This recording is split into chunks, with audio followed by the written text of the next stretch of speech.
La noblesse éternelle, l'héritage illustre des rois Afar. Il a été observé que de nombreuses personnes se questionnent sur la noblesse du roi Haïlé Sélassié lorsqu'il s'inclinait devant le roi du peuple Afar, le sultan Ali Mira.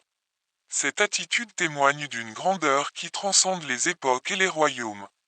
Pour comprendre cette noblesse, il est crucial de plonger dans les racines historiques et spirituelles qui unissent ces deux figures emblématiques.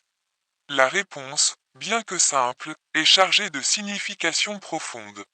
La noblesse des Afar trouve son origine dans la descendance de Sem, l'un des fils du prophète Noé, que la paix soit sur lui. Sem a engendré un fils nommé Afar, une lignée qui porte en elle la quintessence de l'héritage prophétique. Selon les écrits de l'illustre historien Feu Monsieur Hassan Bossoma, cette lignée est en lien direct avec le prophète Ibrahim et ses descendants. De plus, dans les hadiths rapportés par Abu Huraira, il est également mentionné que le prophète Muhammad, que la paix soit sur lui, reconnaissait un lien de parenté avec les Afars, soulignant ainsi leur place éminente dans l'histoire humaine. Les Afars, peuple au riche patrimoine, ont traversé les âges en portant fièrement le flambeau de leur héritage. Ils sont les descendants d'une terre qui a vu naître les premières civilisations, un peuple dont l'histoire et la culture sont profondément ancrées dans la grandeur de l'humanité. Il devient donc impératif de reconnaître pourquoi le roi des Afars est, sans conteste, plus noble que tout autre roi dans l'histoire des royaumes.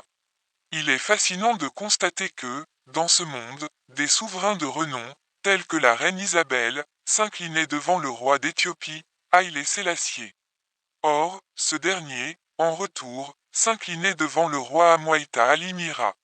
Ce geste est révélateur de la stature royale du roi des Afars, un souverain dont la noblesse et la dignité transcendent les récits historiques.